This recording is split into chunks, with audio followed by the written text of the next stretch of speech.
Hello what's up guys, welcome back to my YouTube channel. मेरे channel UV art पर आपका स्वागत है। अगर आप मेरे चैनल पर नए हो तो चैनल को सब्सक्राइब कर लेना और बेल आइकन को प्रेस कर लेना, जिससे कि न्यू अपडेट्स मिलती रहे। आज मैं एक फ्लावर बनाने वाला हूँ, जिसकी मैं कंप्लीट 3D भी बनाऊंगा। इस तरीके से ये बॉक्स ओपन होता है। इसमें हमें इसको सेंटर पे करना है। हाइट वगैरह आप भर सकते हो या फिर ऐसे ही रहने देते हैं। यहाँ पे इसको में रखना है। मैं ओके प्रेस कर देता हूँ। तो ये फाइल हमारी ओपन हो गई है। इसको मैं सबसे पहले सेव कर लेता हूँ। आप जहाँ भी सेव करना चाहते हो वहाँ सेव कर सकते हो। इस तरीके से इसको सेव कर दिया। अब क्या करना है, सबसे पहले एक सेंटर लाइन ड्रॉ करनी है। इसको आप कंट्रोल के साथ नीचे लाओगे तो ये सेंटर लाइन ड्रॉ हो जाएगी। इसको F9 शॉर्टकट की है, प्रेस करोगे तो ये सेंटर में आ जाएगी। उसके बाद एक सर्कल ड्रॉ करना है। सर्कल इस तरीके से ड्रॉ करना है और इमेज के ऊपर इसको फिट बिठा देना है। अब सेंटर लाइन सर्कल से अलग हो गई है। अभी ये पूरे तरीके से सेंटर में नहीं है, तो इसके लिए क्या करेंगे, सर्कल को सिलेक्ट करेंगे और शिफ्ट के साथ सेंटर लाइन को सिलेक्ट करेंगे, तो दोनों एक साथ सिलेक्ट हो जाएंगे। यहाँ पर राइट प्रेस करेंगे और सेंटर वेक्टर कर देंगे, तो दोनों एक दूसरे के सेंटर में आ गए।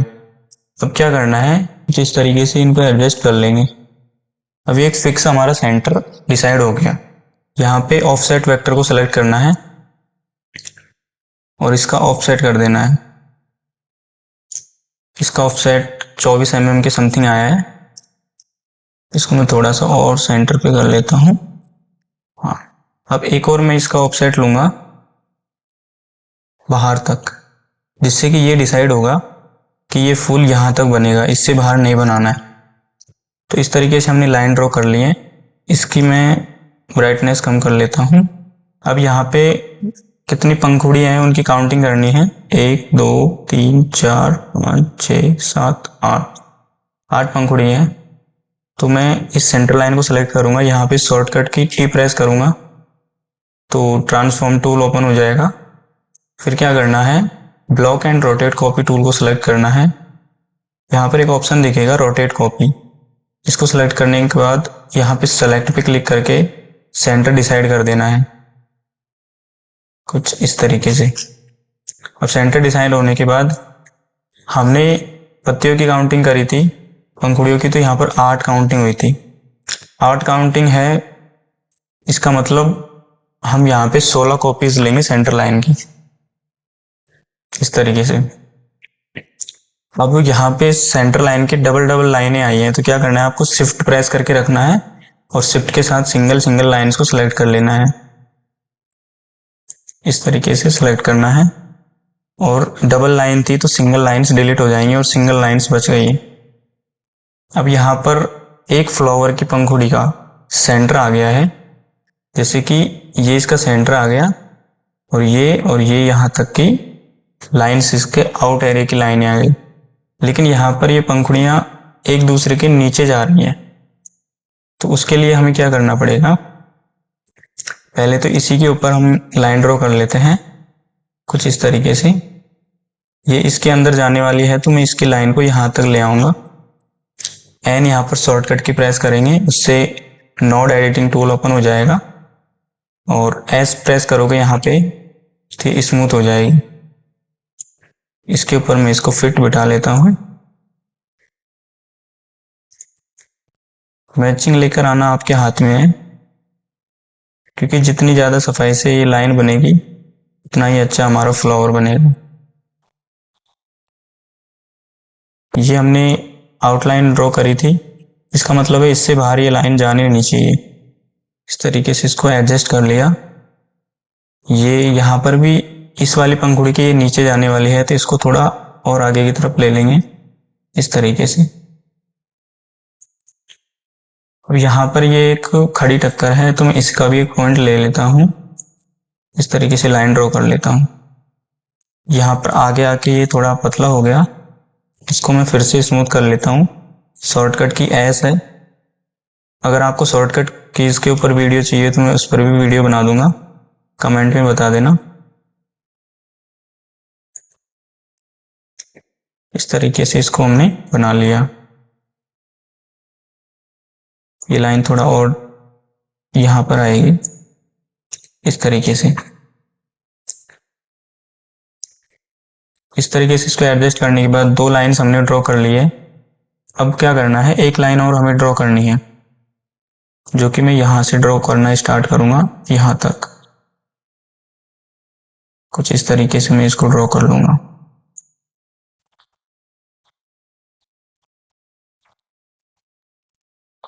अब इसका मैं रोटेट कर दूंगा।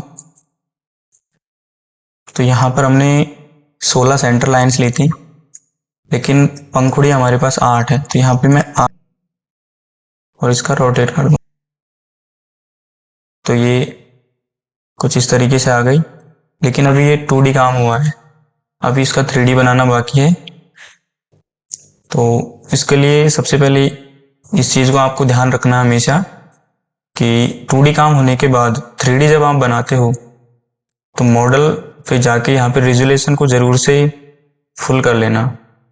उससे क्या है कि आपकी जो डिज़ाइन बनेगी उसकी क्वालिटी अच्छी आएगी, रिजोल्यूशन अच्छा आएगा। वरना रिजोल्यूशन थोड़ा ख़राब आएगा, डिज़ाइन फट जाएगी।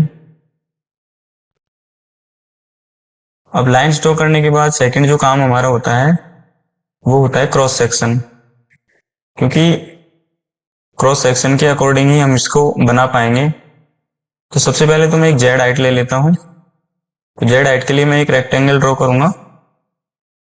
इसको मैं नोड एडिटिंग टूल मैंने ओपन कर लिया यहाँ से।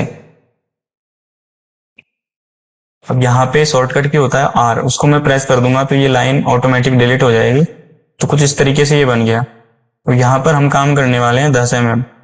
नॉर्मली जो काम करते हैं वो 10 mm के अंदर ही करते हैं, तो मैं 10 mm के अंदर ही करूंगा। टी प्रेस करूंगा, इसकी हाइट डिसाइड करूंगा। टी प्रेस करने से यहाँ पे ट्रांसफॉर्म टूल ओपन हो जाता है। तो यहाँ पे हाइट इसकी मैं 10 रख देता हूँ। हाइट 10 है तो इसकी मैं जो चौड़ाई है उसको मैं 20 रखूंगा, हाइट की डबल। तो ये हमारे पास आ गई। लेकिन इसमें हाइट का जो इस्तेमाल होगा ये हिस्सा ऊंचा रहेगा और ये इसके अंदर जाएगा तो डाउन रहेगा। तो उसके लिए जेड हाइट में एक और बना लेता हूँ। इसको मैं कंट्रोल के साथ अगर आगे लेके जाऊंगा तो इसका कॉपी हो जाएगा। तो यहाँ पे edit node editing tool select करके यहाँ पे पॉइंट्स बन रहे हैं। अगर आपके उसमें पॉइंट्स नहीं बन रहे हैं तो यहाँ पे इसको ऑन कर देना, डिस्प्ले वर्चुअल मिड पॉइंट्स। इससे क्या होगा ना कि यहाँ से लेके यहाँ तक की जो लाइन है उसका मिड पॉइंट ऑटोमेटिक शो होगा। तो इसकी हाइट 10 mm है तो इसका मिड पॉइंट 5 पे होगा। इसको मैं डिलीट कर दूंगा तो इसकी हाइट 5 mm हो गई। इसमें थोड़ा राउंड लेके आएंगे तो ए प्रेस करूंगा तो आर्क बन जाएगा और इसको हम इस तरीके से नीचे ले आएंगे। तो कुछ इस तरीके से जेड हाइट बन गई। अब बनाना है क्रॉस सेक्शन। तो यहाँ पे तो ये कुछ आर्क टाइप पॉइंट है और यहाँ से ये खाली होगा। तो इसके लिए क्या करेंगे कि एक आर्क को मैं सेलेक्ट करूंगा और कंट्रोल के साथ जब मैं इसको लेके जाऊंगा तो ये सीधी लाइन बनेगी। अगर विदाउट कंट्रोल आप लेके जाते हो तो इस तरीके से होगा। तो कंट्रोल के साथ लेके जाओगे तो इस तरीके से बन जाएगी। तो आर्क बन गया। इसको भी मैं सेम हाइट में इसकी 10 कर लूंगा तो चौड़ाई ऑटोमेटिक 20 हो जाएगी। अप्लाई कर दूंगा। अब यहाँ पे कुछ इस तरीके का मुझे क्रॉस सेक्शन चाहिए तो मैं क्या करूँगा, इसको एडिट करूँगा एन प्रेस करके, यहाँ पे बी प्रेस कर दूंगा। बी प्रेस करने से यहाँ पर पॉइंट बन गए और इसका मिड पॉइंट है, इस पर क्लिक करके कट कर दूंगा सी से। सी इसका शॉर्टकट की होता है कट करने का, इसको डिलीट कर दूंगा। अब यहाँ पे पॉली लाइन सेलेक्ट करूंगा और उसके बाद क्या करना है कि इस पे क्लिक करना है। इससे क्या होगा कि ये लाइन इसके साथ ज्वाइंट हो जाएगी और कंट्रोल के साथ में इसको नीचे लेके आऊंगा तो यहाँ पे ऑटोमेटिक प्लस का निशान हो गया। इसका मतलब है कि यहाँ पे लाइन का एंड करना है तो इसकी जो हाइट है वो सेम आ जाएगी। इसके बाद क्या करना है, इसका खाली पॉइंट बनाना है। तो उसके लिए क्या करेंगे, इसी का मैं इस्तेमाल कर लूँगा। इसी को मैं कंट्रोल के साथ लाऊंगा, एडिट करूँगा और इसको मैं ऐसे कर दूंगा। तो इसको मैं जब मिलाऊंगा तो कुछ तरीके का ये शेप बन के आएगा, जो कि यहाँ से इस तरीके से है, तो ये पॉइंट हो गया और खाली पॉइंट ये होगा। इसका यूज कैसे करेंगे, इनको मैं यहाँ पे लेके आ जाता हूँ और यहाँ पे रख लेता हूँ। जहाँ पर भी आपको सूटेबल लगे आप रख सकते हो। अब यहाँ पर फ्रंट लीफ है,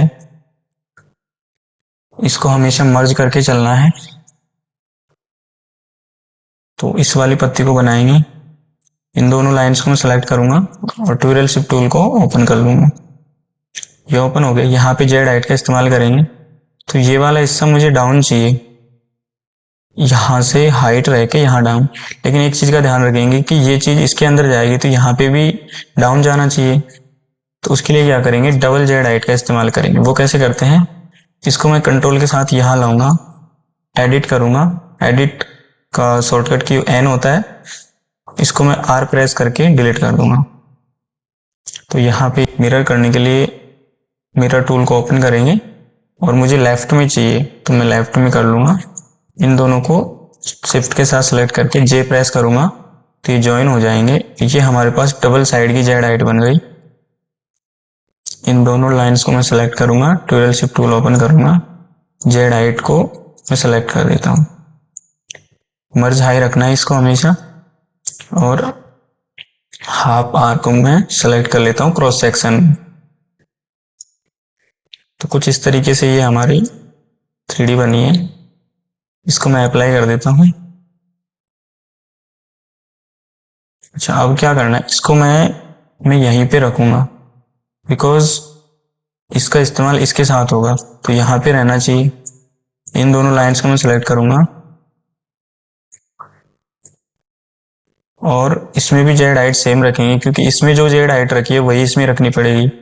उसका एक रीजन है कि अगर हम सेम जेड हाइट नहीं रखते तो यहाँ पे जो पॉइंट मिलेगा वो एग्जैक्ट नहीं मिल पाएगा। इसलिए मैं सेम जेड हाइट का इस्तेमाल करूंगा और वो चाहिए भी हमको, क्योंकि सेम कंडीशन इसके साथ रहेगी। तो मैं इस वाले क्रॉस सेक्शन का इस्तेमाल करूंगा। ये वाला क्रॉस सेक्शन यहाँ कर लिया था, इस वाले को मैं यहाँ करूंगा इस तरीके से। तो ये बिल्कुल एग्जैक्ट पॉइंट मिल गए। इसको मैं अप्लाई कर दूंगा। तो ये पंखुड़ी हमारी रेडी हो गई है इस तरीके से। ये फोटो में आपको ये प्रॉपर कौन दिखाई नहीं दे रही होगी, बट ये एक प्रॉपर कौन है, तो हमने इसको एक प्रॉपर कौन बना के चले इस तरीके से। अब इसको मैं रोटेट करके ट्राई करता हूँ कि जो बननी चाहिए थी वैसे बन गई। हो सकता है कि ये जेड हाइट कम पड़ जाए, तो मैं ट्राई कर लेता हूँ। यहाँ पे एक टूल है रिलीफ कुकी कटर, शॉर्टकट की कंट्रोल टी भी प्रेस कर सकते हो। की कटर से मैंने उठा लिया। अब जैसे 2D लाइंस को हमने रोटेट किया था, सेम वही प्रोसेस रहेगा। लॉक एंड रोटेट कॉपी को सिलेक्ट करेंगे, उसके बाद रोटेट कॉपी, इसको हम सेलेक्ट करके रखेंगे। सेंटर हमने ऑलरेडी सिलेक्ट कर दिया था तो दोबारा सेलेक्ट करने की जरूरत नहीं है। नंबर ऑफ ऑब्जेक्ट 8 चाहिए, तो इसको मैं अप्लाई कर दूं। तो अप्लाई करने के बाद ये रोटेट हो गया। ट्रांसफॉर्म टूल को ओपन करेंगे, इसको पेस्ट कर देंगे। तो यहाँ पे एक प्रॉब्लम आपको दिख रही होगी कि ये पत्ती और नीचे जानी चाहिए थी, ये वाला हिस्सा, बट गया नहीं। लेकिन जिस टाइप की पत्ती बनानी थी वो बन भी गई है। ये वाला हिस्सा और डाउन जाता तो कुछ ज्यादा अच्छी बनती। तो उसके लिए क्या करेंगे, इसको मैं डिलीट कर देता हूँ। यहाँ पे ये टूल है, इसको फिर से बनाऊंगा। फिर से बनाने में थोड़ा सा चेंजेस करके चलेंगे। पिछली बार जब हमने इसको बनाया था तो यहाँ पे इसमें ये वाले क्रॉस सेक्शन का इस्तेमाल किया था, बट अब थोड़ा सा जो चेंजेस करेंगे वो क्या करेंगे, इस वाले क्रॉस सेक्शन में स्टार्ट हाइट लगा देंगे। कंट्रोल के साथ में यहाँ लेके आ जाता हूँ। इसमें हल्की स्टार्ट हाइट का इस्तेमाल करेंगे। तो मैं एक नाप के अकॉर्डिंग कर लेता हूँ 2.5 mm। इसके लिए मैं एक ये लाइन ड्रॉ करूंगा। आप अपने हिसाब से जैसे आपको सूटेबल लगे, जो आपके माइंड में आता है उस तरीके से कर सकते हो। कोई जरूरी नहीं है कि मैं जैसे कर रहा हूँ वैसे आप करो। बाकी मैं इस मेथड का यूज करता हूँ, आप ट्राई कर सकते हो इस तरीके से।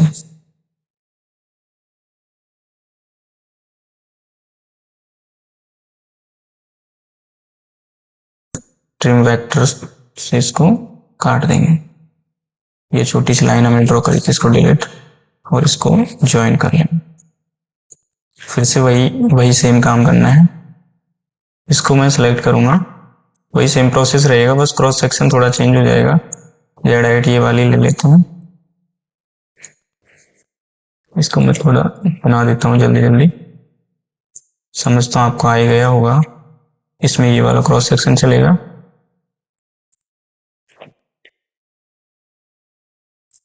अप्लाई कर दिया और रोटेट करके ट्राई कर लेते हैं बन गया या नहीं।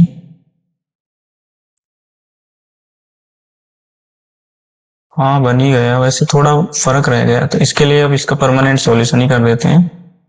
इसके लिए क्या करेंगे, यहाँ पे क्रॉस सेक्शन तो हमने चेंज कर लिया, अब थोड़ा सा जेड हाइट और चेंज कर लेंगे। यहाँ पे तो हमको वही जेड हाइट चाहिए, राइट। अब यहाँ पे ये वाली जेड हाइट है, इसमें और थोड़ा इसको डाउन कर देंगे। उसके लिए क्या करेंगे,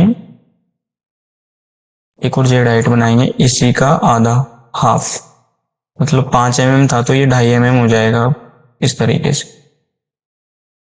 इसको भी मैं आर प्रेस करके डिलीट करूंगा, इसका लेफ्ट साइड किया और ज्वाइन, मतलब कि इस वाली जेड हाइट से डाउन कर लिया। अब ये परफेक्ट बन जाएगा। जेड हाइट ये ले लेते हैं, क्रॉस सेक्शन ये वाला, यहाँ पे इसको भी इसी तरीके से बना लेंगे। इसमें क्रॉस सेक्शन ये, अच्छा हाँ, इसमें भी क्रॉस सेक्शन में थोड़ा परिवर्तन करेंगे ना, क्योंकि ये इससे थोड़ा डाउन आएगा तभी तो ये बनेगा। तो क्या करेंगे, इसकी भी हाइट हाफ कर लेंगे, 5 की आधी, मतलब 2.5 mm।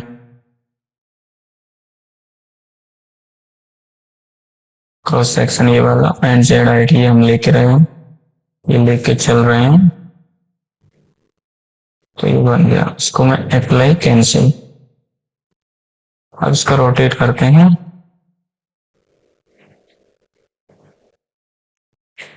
हाँ अब एकदम परफेक्ट आ गया। इसको मैं पेस्ट कर देता हूँ।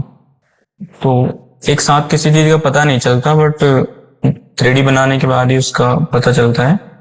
तो अब ये परफेक्ट बन गया। अब सेंटर का काम बचा है, तो उसके लिए आप 2D व्यू में जाके देख सकते हो कि कौन सी लेयर में क्या काम है, या फिर यहाँ से भी आप इसका इस्तेमाल करके देख सकते हो। मैं एक और लेयर ले लेता हूँ, प्लस पे क्लिक करूंगा, न्यू लेयर आ गई, इसको मैं मर्ज आई कर दूंगा। मर्ज आई पोजीशन पे ही रखनी है सारे लेयर्स को, बाकी और जो भी कंडीशंस बनती है वो मैं वीडियो में बता दूंगा। अदरवाइज यहाँ पे ऐसी कोई कंडीशन नहीं है, यहाँ पे मर्ज में ही चलना है। अब इन दोनों लाइंस को मैं सिलेक्ट कर लेता हूँ, अलग लेयर में हम काम कर रहे हैं। अब देखो यहाँ पे देख भी सकते हैं, इस पे क्लिक करूंगा तो इस लेयर में कुछ भी काम नहीं है। इस लेयर को जैसे सिलेक्ट करूंगा इसका काम से होगा। तो अलग अलग लेयर्स में काम करने से बाद में गलती हो जाती है, तो उसको सुधार करने में इजी रहता है। इन दोनों को सिलेक्ट किया, शेप एडिटर टूल को ओपन करेंगे, इसका भी शॉर्टकट की है F12। यहाँ पे राउंड वाला ऑप्शन सेलेक्ट करेंगे, इसको फुल कर देंगे 90 डिग्री, एंगल 90 डिग्री। यहाँ से भी आप भर सकते हो अपने हिसाब से, और मैं इसके लिए हाइट सेलेक्ट करके चलूंगा। 10 mm में हम टोटल काम कर रहे हैं, तो यहाँ पे भी 10 mm कर दूंगा और इसको मैं मर्ज भी कर दूंगा। अब यहाँ पे क्या दिक्कत आ रही है कि ये यहाँ पे पूरे तरीके से शो नहीं हो पा रहा, तो इसके लिए क्या करेंगे, यहाँ पे इसकी हाइट को मैं 8 mm कर दूंगा, बट काम हमको 10 में करना है, तो 2 mm बच गया, तो 2 mm की मैं स्टार्ट दे दूंगा इस तरीके से। अब थोड़ा बहुत तो मिस्टेक रह रहा है, उसको कोई दिक्कत नहीं है, बाकी अब ठीक आ गया। इसको अप्लाई कर देंगे, कैंसिल। अब ये सेंटर में इतना सा काम बचा है, इसको भी शेप वेक्टर से बना देंगे। ये ऑलरेडी आ गया ऑटोमेटिक, क्योंकि हमने इस लाइन को सिलेक्ट किया था, तो इसके लिए भी वो सेम वर्क करेगा। अप्लाई कर दूंगा, कैंसिल। अब इन लेयर्स की हाइट में चेक कर लेता हूँ, 10 mm है, और यहाँ पे भी इसकी हाइट 10 mm है, तो दोनों को मैं मर्ज कर दूंगा। उसके लिए इस टूल का इस्तेमाल करते हैं, सिंगल लेयर बन गया। अब ये हमारी रेडी हो गई फाइल, दोनों लेयर्स को मर्ज कर दिया। अब यहाँ पे आप देख सकते हो ये हमने बनाई है, और जो मटेरियल पे थी हमने जो इमेज का इस्तेमाल किया वो ये वाली इमेज है, कुछ इस तरीके से। और ये हमारी 3D है। साइड व्यू करके भी दिखा देता हूँ। तो ये फ्लावर हमारा रेडी हो चुका है। सेव करने का जरूर ध्यान रखना। वीडियो कंप्लीट हो चुकी है। कुछ इस तरीके से फ्लावर बनता है। वीडियो अच्छी लगी हो तो वीडियो को लाइक करना, चैनल पर नए हो तो चैनल को सब्सक्राइब कर लेना। और ऐसी वीडियोस के लिए अगली वीडियो किस टॉपिक पर बननी चाहिए आप मुझे कमेंट में बता देना। Thanks for watching.